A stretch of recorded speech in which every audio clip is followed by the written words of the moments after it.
Today we are joined by Sharma, Macdonald, and AP Nkunzi. These two are so special and so important to the content creation that's happening in the city right now. So I want to give you guys a chance to introduce yourselves because you guys have been working on so much special work over the past year. So Sharma, you are an actress in the city, and AP, you've been directing a lot. So tell us how you both got involved in the world of film, and being involved in that world, do you feel like you guys had all the access that you needed to resources to succeed in the industry itself? For me, yes, as you mentioned, Deepa, I am an actress in the city. So I started out in the world of film through acting, but I honestly, the resources I don't feel were there at that time. It's a little better now just with social media and people being able to connect that way. But I don't feel at the time the resources were there. For example, now we have BIPOC TV and film industry, Facebook groups and the Toronto Black Film Festival resources and all that, but it wasn't there to begin with. And as an actor, I actually did start to make a bit of a transition to more writing and filmmaking because of, the lack of persons of color in the audition room. And so with that, it was kind of tough at first. And, just going into the audition room and there's only, a majority of roles for my white counterparts, and we're all vying for, the people of color are vying for one role. But a casting I had gone for, and they actually said they wanted an ethnically diverse cast, and they didn't end up casting any visible minorities. When you think about roles and stuff that are available to people, if you're trying to represent what real life is diversity and multiculturalism. So I never understood the point of like why there's a limit and like, oh, we need one person of color. And you're like, what the heck? Why? This doesn't make any sense. But I'm glad to hear that it never deterred you. So I'm good for you for sticking it out. Now, AP, tell us a little bit about your experience. I've always been passionate about cinema, filmmaking, and I believe it became more serious when I started writing like playwright. We did playwright back in the day. Basically was a playwright that I wrote, and we performed it in front of 3,000 people. So yeah, we got a good reception. So from that point, I became more interested to the craft. But I was a musician. I'm a musician too, so I make music. So it was kind of conflicting. And one time, I remember I wanted to make a music video, but I was discouraged because to make a music video, you need to do all this big budget. I didn't have it, so I took matter in my own hand and started learning about filmmaking. And I co-directed my first music video. Wow. And this is how I got sucked into it. It's very interesting because you both said like you transitioned into writing.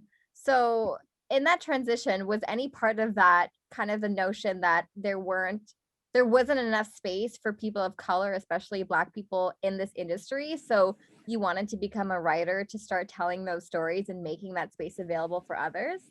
Yeah, I would definitely say that's why. Like I had to quickly learn as an actor because I didn't feel like the roles were being reflective of, like you said, our multicultural society living in Toronto. And so for that reason, I quickly learned that I needed to create my own path, and if that meant the first short film that I had written a while ago, I, made a point of including younger people of color and especially Black youth, because I knew that they probably wouldn't be able to get that opportunity. And so I, got satisfaction from that. And that's where I learned, everyone needs to learn to create their own path, because I feel like this industry was not built for us. AP, I feel like you're one of those people who have created a path for others. And I know you both worked on a project, the film 2020. So AP, you directed and you also co-wrote the film. So it's awesome because it's an official selection in the Toronto Black Film Festival. So what is the movie all about? The movie is more about an expose of everything we've been through last year. but through the lens and the voice, more so of Sharma, because she's a Black psychologist. So we get to see her perspective about 2020.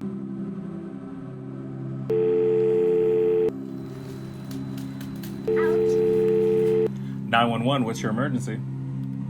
Yeah, hello there. This is Karen White. Hello, Mrs. White.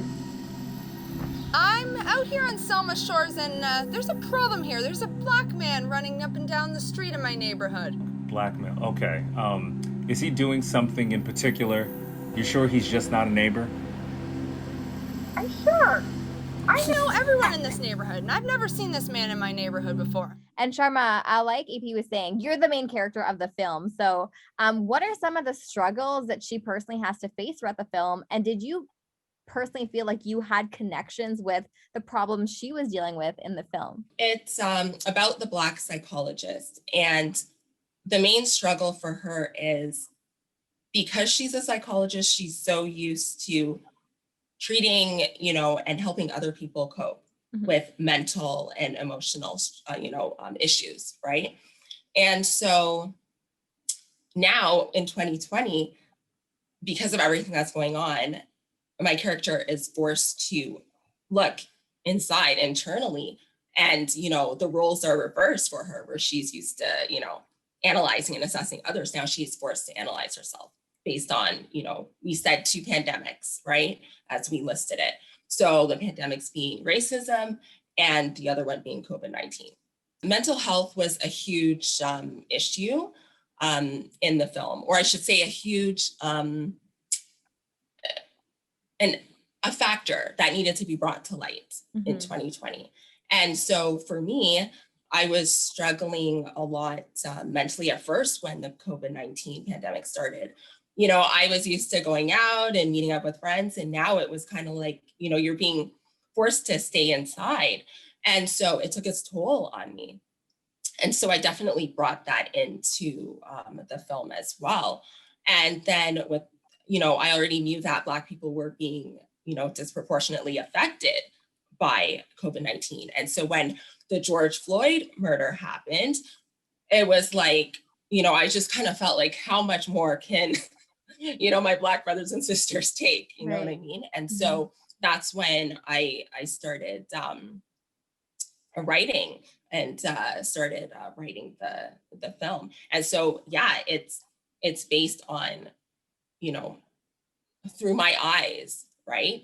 And although not every aspect of my character's life is parallel to mine, the basis of, mental health is there. That's the foundation of it. And like you said, you actually were a co-writer on the film. So I know a lot of the times when people are in this industry, they might like to have separation between their roles. Like you might just want to be an actress. You don't want to go like behind the scenes or anything like that. So just to avoid confusion or anything like that. So what made you want to do both things in the film, like be an actress in it and also be a co-writer?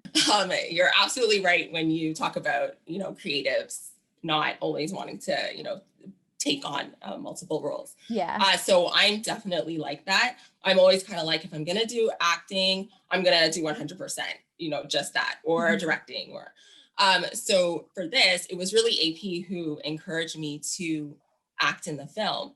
I initially just, wrote what I was feeling, and then we, kind of had that, a writing session together and just brought everything to life.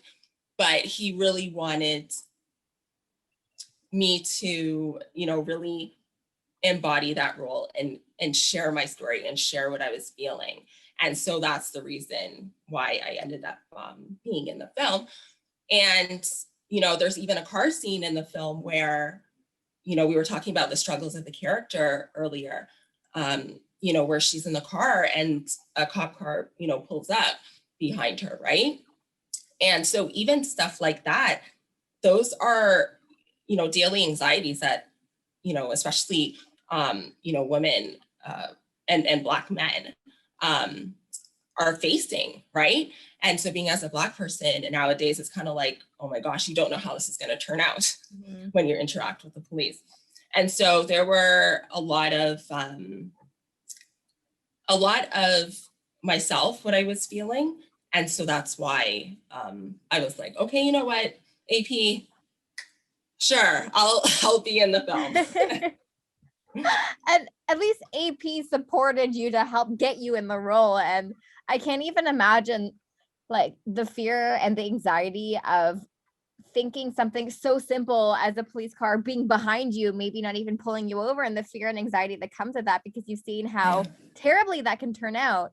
And I feel like that's part of the reason that this film has resonated with people. So AP, I want to get your insight onto like what audience feedback has been to the film. Yeah, I had a very like broad, I would say, different reactions throughout the films, and it was very interesting because I could see through different reactions how people were affected by the film. Some people were happy the film were made. They were like, "Oh, thank you for that.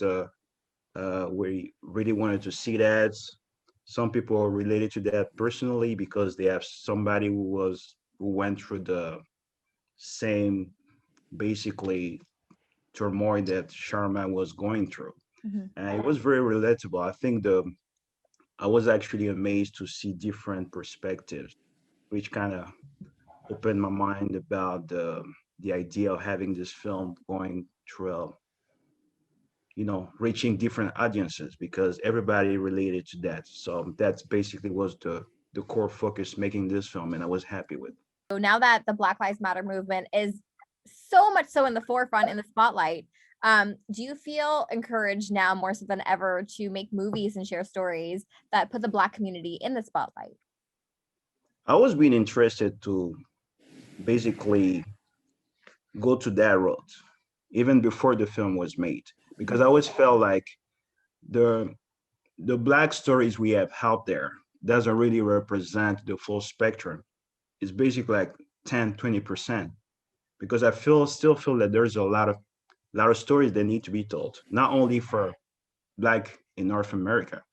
We can go to the Caribbean, we can go to Africa. So I feel like there's a lot of stories, and it was already, I already like internalized it as part of my mission to tell these stories and in a very specific way. And something that we touched on before as well was an official selection for the Toronto Black Film Festival. So what's been planned for this year? Because obviously COVID, so there must have been some changes. So how is the festival differing this year in comparison to other previous years? Yeah, so I definitely say that the Toronto Black Film Festival, they've done a really good job about, in terms of bringing the films into our homes, so to speak, virtually, right?